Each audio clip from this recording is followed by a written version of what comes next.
اهدنا الصراط المستقيم हमको सीधे रास्ते चला।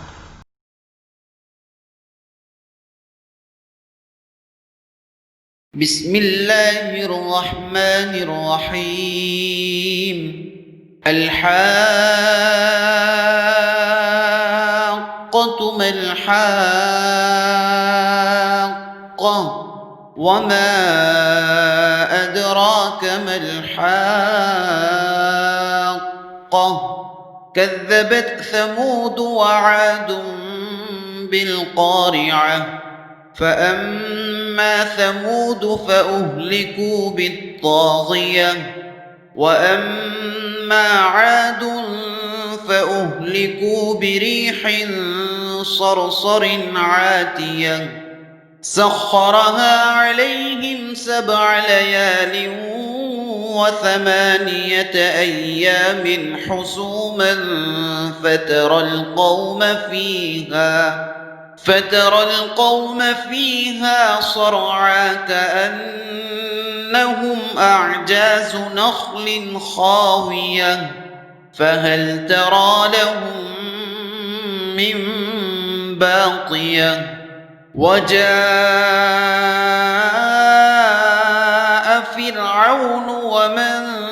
قبله والمؤتفكات بالخاطئة فعصوا رسول ربهم فأخذهم أخذة رابية إنا لما طغى الماء حملناكم في الجارية لنجعلها لكم تذكرة وتعيها أذن واعية فإذا نفخ في الصور نفخة واحدة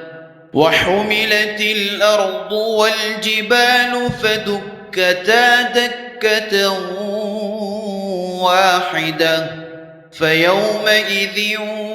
وقعت الواقعة وانشقت السماء فهي يومئذ واهية والملك على أرجائها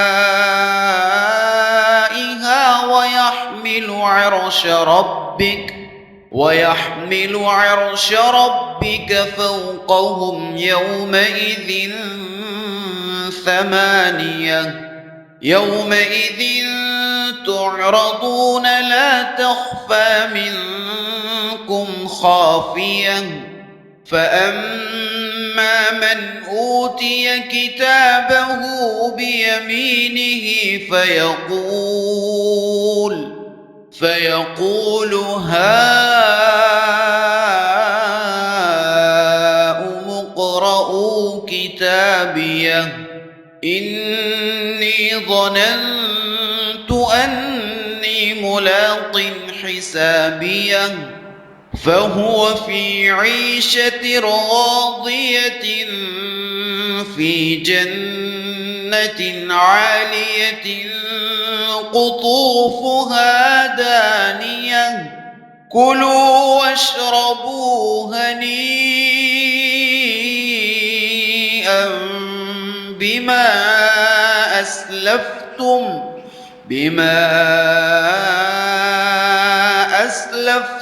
في الأيام الخالية وأما من أوتي كتابه بشماله فيقول يا ليتني لم أوت كتابيه ولم أدر ما حسابيه يا ليتها كانت القاضية ما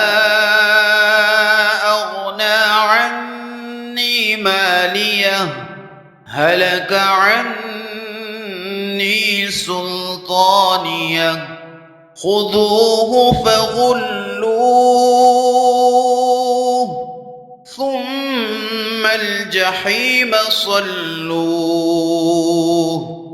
ثم في سلسلة ذرعها 70 ذراعا فاسلكوه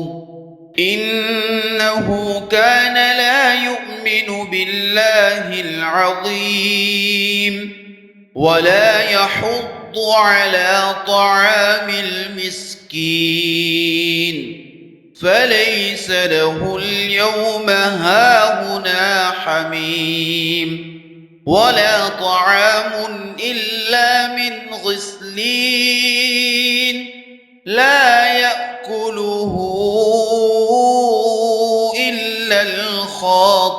الخاطئون فلا أقسم بما تبصرون وما لا تبصرون إنه لقول رسول كريم وما هو بقول شاعر قليلا ما تؤمنون ولا بقول كاهن قليلا ما تذكرون تنزيل من رب العالمين ولو تقول علينا بعض الأقاويل لأخذنا منه باليمين ثم لقطعنا منه الوتين فما منكم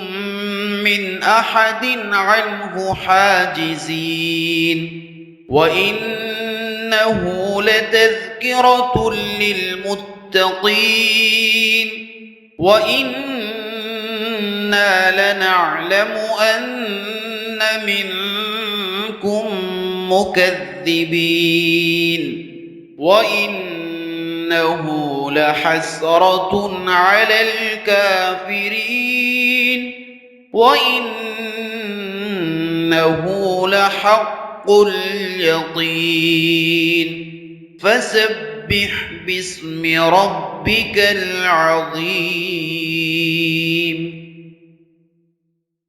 شروع اللہ کا نام لے کر جو بڑا مہربان نہایت رحم والا ہے. سچ مچ ہونے والی، وہ سچ مچ ہونے والی کیا ہے؟ اور تم کو کیا معلوم ہے کہ وہ سچ مچ ہونے والی کیا ہے؟ وہی کھڑکھڑانے والی جس کو سمود اور عاد دونوں نے جھٹلایا. سو سمود تو زبردست زلزلے سے ہلاک کر دیے گئے، رہے عاد تو ان کو نہایت زوردار آندھی سے تباہ کر دیا گیا. اللہ نے اس کو 7 رات اور 8 دن ان پر چلائے رکھا. تو اے مخاطب، تو ان لوگوں کو اس میں اس طرح گرے ہوئے دیکھتا جیسے کھجوروں کے کھوکھلے تنے. پھر کیا تو ان میں سے کسی کو بھی باقی دیکھتا ہے؟ اور فرعون اور جو لوگ اس سے پہلے تھے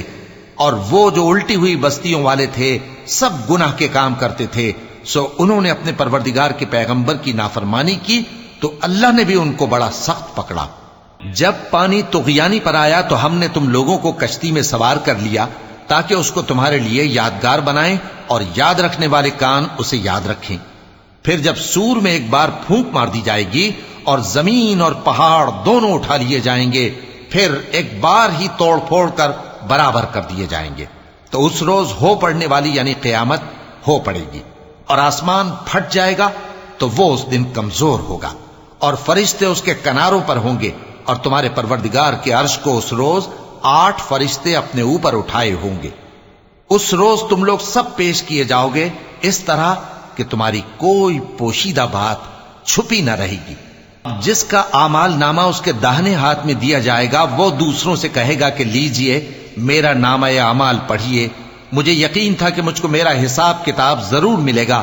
پس وہ شخص من مانے عیش میں ہوگا، یعنی اونچے باغ میں جس کے میوے جھکے ہوئے ہوں گے. ان سے کہا جائے گا کہ جو اعمال تم ایام گزشتہ میں آگے بھیج چکے ہو ان کے عوض مزے سے کھاؤ اور پیو. اور جس کا نامہ اعمال اس کے بائیں ہاتھ میں دیا جائے گا تو وہ کہے گا اے کاش مجھ کو میرا اعمال نامہ نہ دیا جاتا اور مجھے معلوم نہ ہوتا کہ میرا حساب کیا ہے.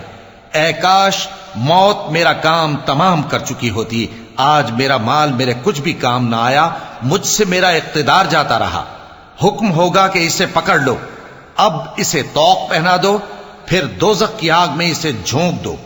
پھر زنجیر سے جس کی لمبائی 70 گز ہے جکڑ دو۔ یہ نہ تو اللہ عظمت والے پر ایمان لاتا تھا اور نہ فقیر کے کھانا کھلانے کی ترغیب دیتا تھا، سو آج اس کا بھی یہاں کوئی دوست نہیں اور نہ اس کے لیے کوئی کھانا ہے سوائے زخموں کے دھون کے، جس کو گناہگاروں کے سوا کوئی نہیں کھائے گا۔ سو میں ان چیزوں کی قسم کھاتا ہوں جو تم کو نظر آتی ہیں اور ان کی جو تمہیں نظر نہیں آتی، کہ یہ قرآن ایک معزز فرشتے کا پہنچایا ہوا کلام ہے اور یہ کسی شاعر کا کلام نہیں، مگر تم لوگ بہت ہی کم ایمان لاتے ہو، اور نہ کسی کاہن کا قول ہے، لیکن تم لوگ بہت ہی کم غور و فکر کرتے ہو۔ یہ رب العالمین کا اتارا ہوا ہے، اور اگر یہ پیغمبر ہماری نسبت کوئی بات جھوٹ بنا لاتے تو ہم ان کا داہنا ہاتھ پکڑ لیتے، پھر ان کی رگے گردن کاٹ ڈالتے، پھر تم میں سے کوئی ہمیں اس سے روکنے والا نہ ہوتا۔ اور یہ کتاب تو پرہیزگاروں کے لیے نصیحت ہے،